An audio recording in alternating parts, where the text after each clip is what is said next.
Hello and welcome to another episode of Anne's Garden. Today I'm talking about spring planting, both here in the cutting garden and in containers that will be scattered throughout the perennial gardens. Let's get started with dahlias.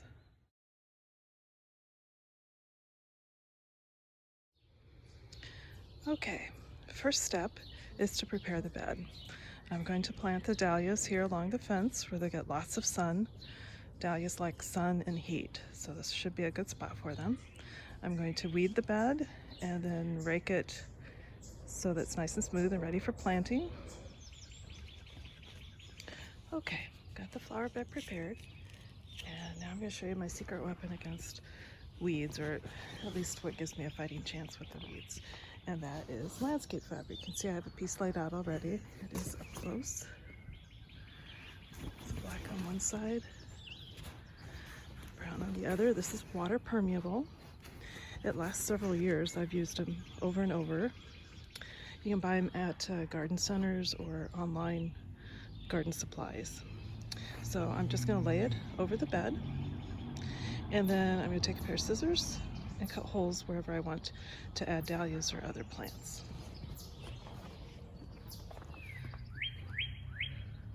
Okay, let's take a minute and talk about Dahlia tubers and what you need to look for when you're purchasing them. You can buy them at the big box stores, at the garden centers. They'll come in a plastic bag similar to this with a big tag on telling you about the color and what kind of dahlia it is. The great thing about buying them in person at a store is that you can take a look and you see this one's got very strong growth. This is Kelvin Floodlight. It's a big yellow one. And you can see it looks very healthy. You want to look for tubers that are firm and not wrinkled up. Now this is a Thomas Edison. It's got smaller tubers, but that's not a problem. That's just part of the variety. It does have some broken tubers here coming off the main one. I'm just going to pull those off or cut them off. Probably got damaged in shipping, being thrown around in boxes and so forth. But it has strong growth too. It should be just fine. If you break this off and there's no other stems coming up, you're in trouble. It's not going to produce any stems. So I'm going to clean that up a little bit, probably cut those two off, and then I'll plant it like this. You can also buy tubers from online gardening supplies like White Flower Farm. I got these from June. You'll notice, I haven't opened this one up yet. Let me open this up. You'll notice that there's no stems coming off of it, but the tuber itself is pretty good shape. It's nice and firm. It's not, didn't dry out, so it didn't get all wrinkled, didn't rot. Two issues with storing dahlia tubers is that you don't want them to be too dry or they'll shrivel up, but you don't want them too wet or they'll get moldy. So yeah, this one looks good and healthy. You can see the stem from the original. I'll probably cut off a couple of these small ones, clean it up a little bit. Now it doesn't have stems because they probably kept it in cold storage before shipping. If I had my act together, which I usually don't in the spring, order them early so they come in April, March or April, and then pot them in pots inside, and that'll give them a head start in their growth. Okay, let's get these in the ground. Okay, kind of laid out the tubers where I want them to be. You can see one sitting back here, ready to be planted. I secure the back of the fabric by the fence with some bricks that I have laying around. And then now I'm going to pull back the fabric and dig a hole about where I want the dahlia to be planted. Make sure you've planted the dahlia and firmed up the soil around it, and then hopefully your hole's in the right place. Bring it forward. There you go.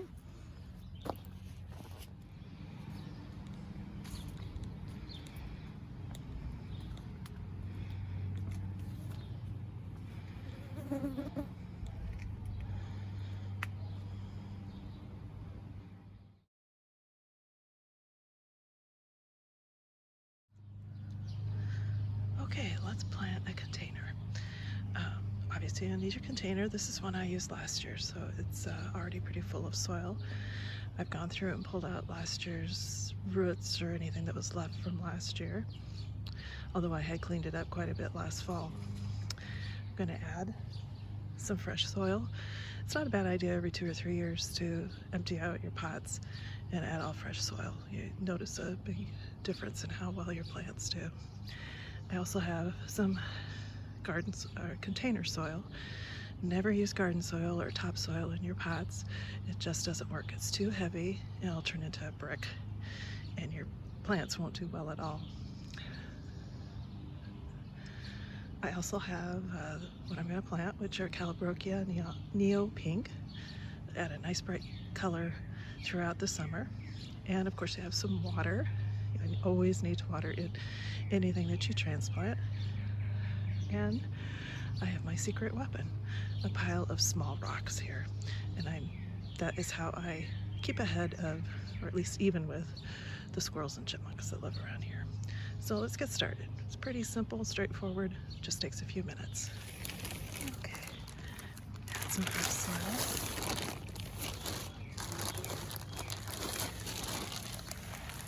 I keep a old nursery pot and a bag of potting soil used as a scoop.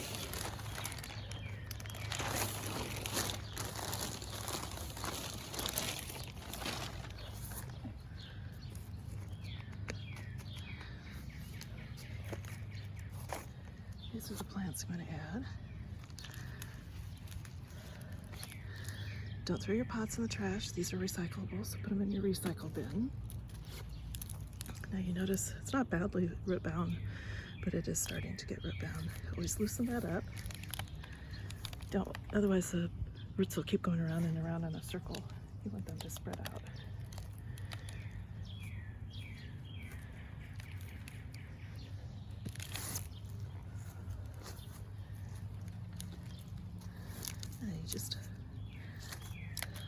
Great thing about gardening in containers is that your soil is always going to be easy to dig in. Just add a small hole.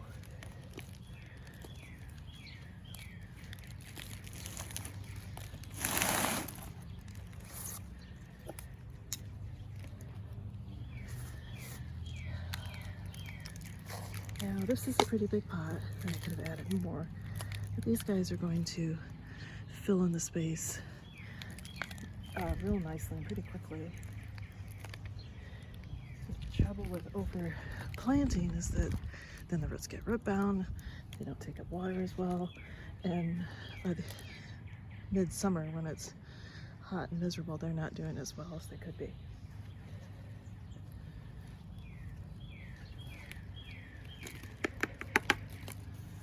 Okay, just make sure everything that they're in there firmly. Now it's time for my secret weapon. I'm gonna use these rocks down here. These are just river stone. You can buy bags of them at the hardware store, at the garden centers, and I spread them on the surface of the pot here.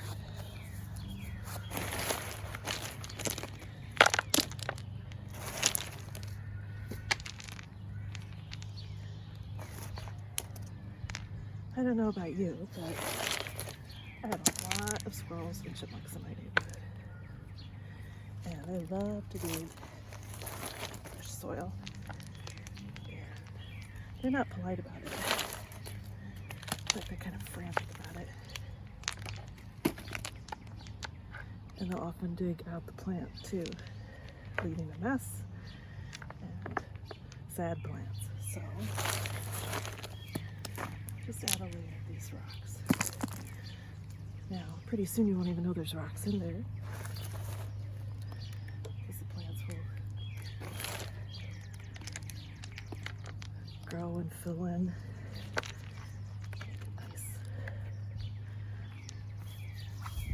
Nice display for the summer. So, one last step. Always water your transplant.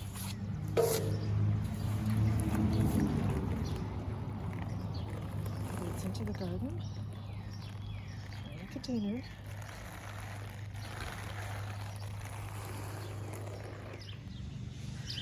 Planting a hanging basket is no different, of course, than planting any container. You want to use potting soil again.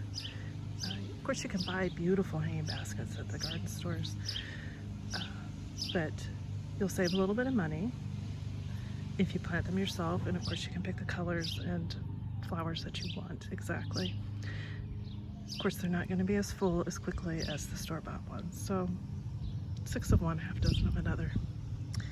You'll want something lightweight for your basket. This is going to be hanging in midair. Make sure it has good drainage. This is a pot that comes like this with the open holes at the bottom, and then it's got a little screen that goes over the top to keep the soil in the pot.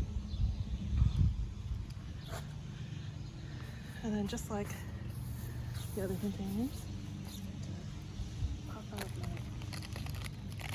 chosen flowers.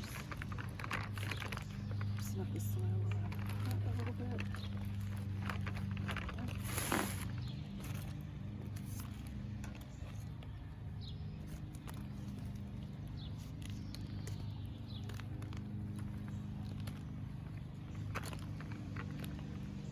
Keep an eye on container gardens, especially hanging baskets, because they're swinging around in the air. They're going to dry out a little faster. When it gets super hot and dry in August, you may be watering every day. And you'll want to try to remember, I'm not very good at remembering to do this, but try to remember to add some fertilizer every couple of weeks, just a week formula. There's all different kinds that you can buy at the store.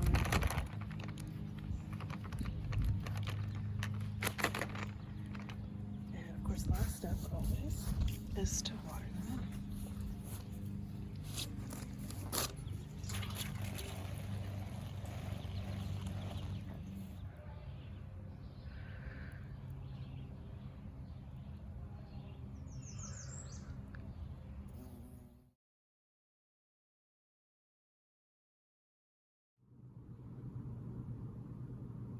I'd like to finish up today with some book recommendations from the library.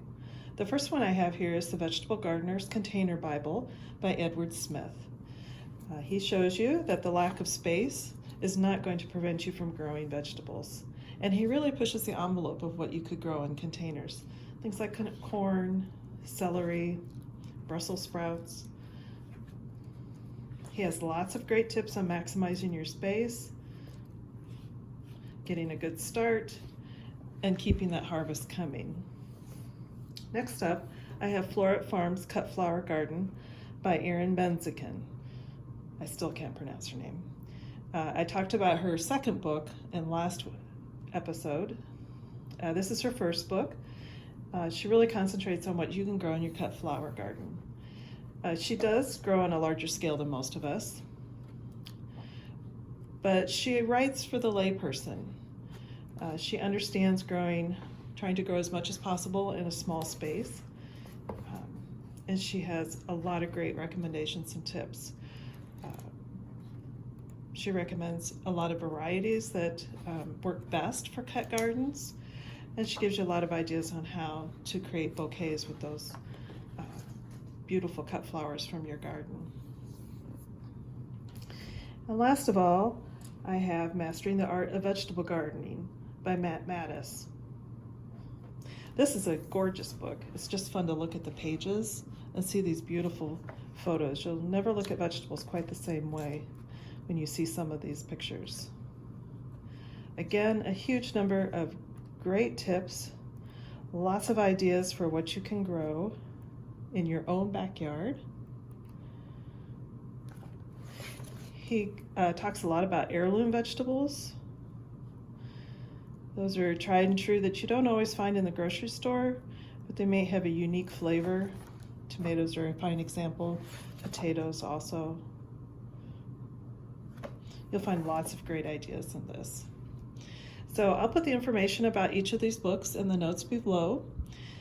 Be sure and get your reserves in for them. They have great ideas for this year and for all of your future gardening. Thanks a lot for following along.